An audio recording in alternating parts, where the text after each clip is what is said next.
1935 April 24వ తారీఖున కొంతమంది ఆగంతకులు ఈ భగవాన్ని ఎన్నెన్నో ప్రశ్నలు అడిగారు. వారందరి ప్రశ్నల సారము ఒక్కటే.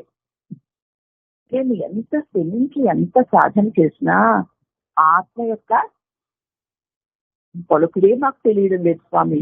ఎక్కడ ఆత్మ అన్నది మాకు తెలియడం లేదు స్వామి. నేను ఎంత శ్రమించి ఎంత సాధన చేస్తున్నా సరేను అని వాళ్ళు అడిగిన ప్రశ్నలు అనమాట. ఎంతో సాధన చేస్తున్నాం, అన్ని విధాలో ప్రయత్నం చేస్తున్నాం, కానీ ఆత్మస్వరూపాన్ని ఏమాత్రమో తెలుసుకోలేకపోతున్నాం.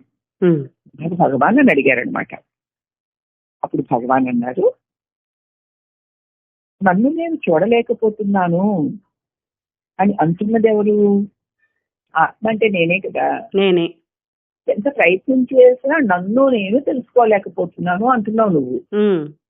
నన్ను నేను చూడలేకపోతున్నాను అంటున్నది ఎవరు? ఒకే వ్యక్తిలో నేను రెండుంటాయా? లేదు, ఒకటే. చూడలేని నేను ఒకటిను, కనబడకుండా తప్పించుకు తిరిగే నేను ఇంకొకటినన్నమాట. కదా, నేను చూడలేకపోతున్నాను, నాకు కనపడకుండా ఇంకొకటి ఉంది. అదే నేను కనిపించదంటూ ఉన్నది మనసు. కనిపించడం లేదు అని అంటున్నది ఏంటి? మనసే. ఆ తలపు ఎక్కడి నుంచి వచ్చింది? నాకు తెలియడం లేదు, నేనంటే ఆత్మ నాకు తెలియడం లేదు, ఎంత ప్రయత్నం చేశా నాకు ఆత్మ అందడం లేదు అంటున్నది మనసు. మనసు అంటే తలపు. నాకు నేను తెలియడం లేదు అని ఈ తలంపు ఎక్కడి నుంచి వచ్చిందో ఒక్కసారి జాగ్రత్తగా వెతుకు. నిజంగా నువ్వు వెతికితే అది ఒక కట్టు కథలాగా నీకు తెలుస్తుంది. అది ఇదే అని నీకు తెలుస్తుంది. కదా, వట్టిదే కదా. జనకరాజు గారు ఏమన్నారు? నన్ను ఇన్నాళ్లుగా వేపుకొని తింటున్న దొంగని కనిపెట్టేశాను గురుదేవా. ఇన్నాళ్ళుగా నన్ను వేగించుకు తింటున్న బాధ పెడుతున్న ఆ దొంగని నేను కనిపెట్టాను. ఇంకా వాడి పని శాంతం చేసేస్తాను. వాడిని మరీ తల ఎత్తనివ్వను. దొంగ దొరికేశాడు, వాడికి నేను తల ఎత్తనివ్వను అన్నారు. అప్పుడు నేను సుఖపడతాను. ఇతరులకు అదే వర్తిస్తుంది. ఎవరైనా సరే నేనెవరా అని తన్ను తాను ప్రశ్నించుకుంటే ఈ ప్రశ్నించే నేను తొలగిపోయి నిజమైన నేనుగా నీవు అనుభవాన్ని పొందుతావు. అట్లా ప్రశ్నించకపోతే ఈ ప్రశ్నించే నేను ప్రశ్నిస్తూనే ఉంటుంది. ఈ ప్రశ్నిస్తున్నాను, ఒక సాధన చేస్తున్నానన్న భ్రమను కలిగించి తను లోక విషయాలలో నిన్ను తిప్పుతుంది. అదే దొంగ. కాబట్టి ఈ దొంగ ఎవరిలా? నేను అంటూ, నేను అది ఇది అంటూ, నేను ఆత్మసాక్షాత్కారాన్ని పొందాలి అంటూ ఈ తలంపులన్నీ ఎవరివి? నావి అంటున్నాను. ఈ నేనెవరు? నిజంగా ఈ నేనేనా అని కనుక మనం పరిశీలించి చూస్తే ఇదిగో ఈ నేనే దొంగ. ఆ దొంగ దొరికిపోయాడా సుఖపడతావు. ఇక మళ్ళీ ఆ దొంగని ఒకసారి దొంగ పడ్డాడు అంటే ఎంత జాగ్రత్త పడతావమ్మా. మళ్ళీ దొంగని మనం రానిద్దాం. ఇక నేను ఆ దొంగని తల ఎత్తనివ్వను అన్నారు జనకరాజు. ఇది అందరికీ కూడా వర్తిస్తుంది. కాబట్టి నేనెవరు అని ప్రశ్నించి నిలిస్తే ఈ ప్రశ్నించేవాడే మనకి అన్నాడు. వీడు పోతే వీడు నిజంగా లేనివాడే. ప్రశ్నించక తను సాధకుడని, ఆత్మాన్వేషణని, భక్తుడనని, కర్మయోగినని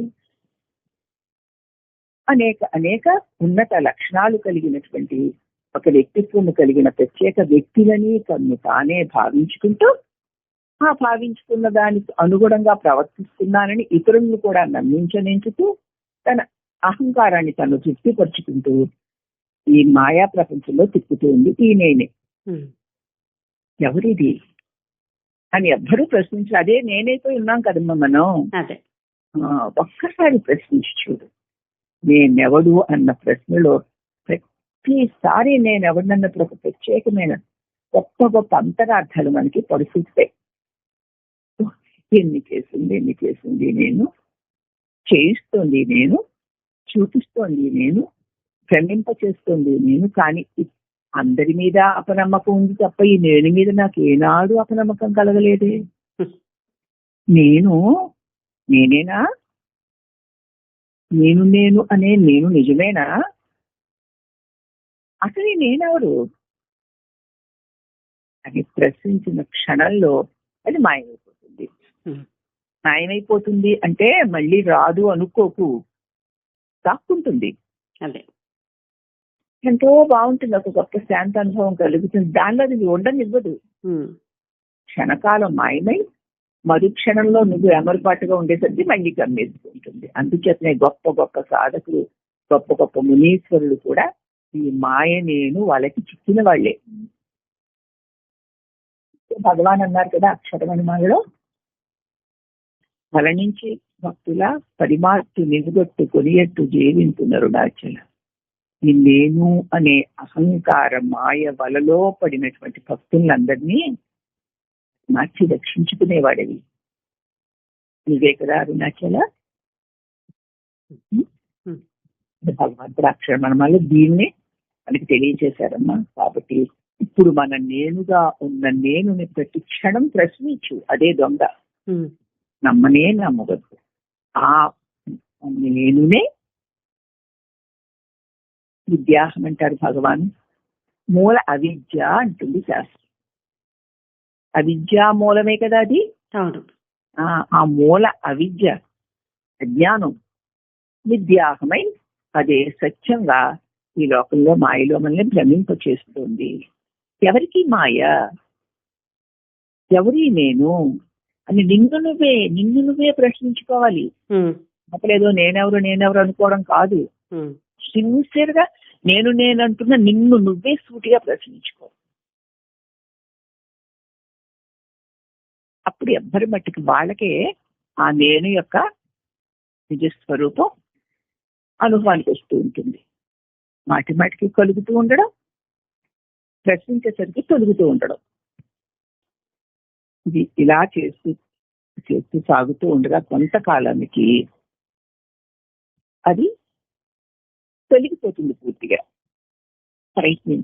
ప్రయత్నించే మిగతా ప్రయత్నాలన్నిటికంటే గొప్ప ప్రయత్నము తక్షణ సిద్ధి దీనివల్లే కలుగుతుంది అని భగవాన్ యొక్క మరి సందేశం దీని మనం తెలుసుకోగలగడం అయింది.